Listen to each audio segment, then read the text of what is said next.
कन्नड विधानसभा मतदारसंघातील तळनेर या गावातील मतदान केंद्राच्या बाबतीमध्ये प्रसारमाध्यमावर चुकीचं मतदान मोजणी झालेली आहे अशा पद्धतीच्या बातम्या प्रसारित होत आहेत। त्या संदर्भामध्ये आम्ही आयोगाला पण रिपोर्ट पाठवलेला आहे। वस्तुस्थिती त्या मतदान केंद्रावरची अशी आहे की मतदान केंद्रावर मतदान होत असताना जे मतदार प्रतिनिधी असतात त्यांनी लिहिलेली आकडेवारी आणि मतमोजणी केंद्रावर जे उमेदवारांचे प्रतिनिधी असतात मतमोजणी करताना त्यांनी प्रत्यक्ष मतमोजणी होताना त्यांच्या कागदावर जे आकडेवारी लिहून घेतलेली आहे ती आकडेवारी परत फेर करून लिहून देत असताना एका मतदान केंद्राची आकडेवारी दुसऱ्या मतदान केंद्राच्या आकडेवारीमध्ये हाताने लिहून दिली आणि त्याची टोटल जास्तीची झाली आणि प्रत्यक्ष मतमोजणीमध्ये जे कंट्रोल युनिट आहे त्याच्यावरची आकडेवारी आणि ही आकडेवारीमध्ये तफावत आहे अशा पद्धतीचं चित्र उभं केलं होतं। परंतु जसं दुसऱ्या दिवशी ही बातमी आमच्या कानावर आली तसं आम्ही निवडणूक निर्णय अधिकाऱ्यांना सूचना दिली होती।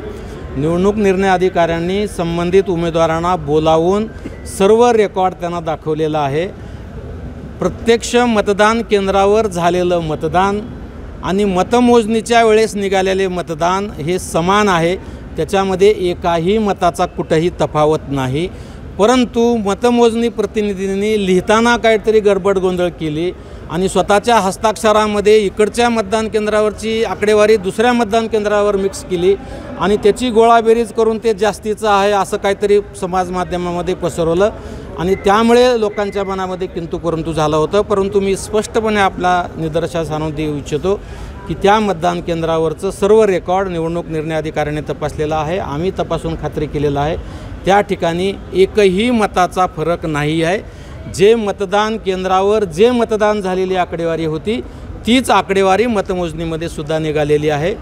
अशा पद्धतीनं घाई गडबडीमध्ये कोणीतरी काहीतरी आकड्याचा बेरीज करून काहीतरी गोंधळ निर्माण करून समाज माध्यमामध्ये प्रसार माध्यमामध्ये चुकीची बातम्या देऊन संभ्रम निर्माण करण्याचा प्रयत्न करतायत। मी आपणाच्या माध्यमातून सर्वांना विनंती करतो, आपल्याला काही किंतु परंतु वाटत असेल तर तुम्ही निवडणूक निर्णय अधिकाऱ्याशी चर्चा करा, आमच्या विभागाशी चर्चा करा, आम्ही तुम्हाला वस्तुस्थिती निदर्शनास आणून देऊ।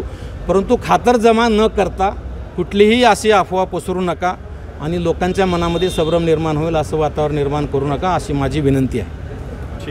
ठीक आहे।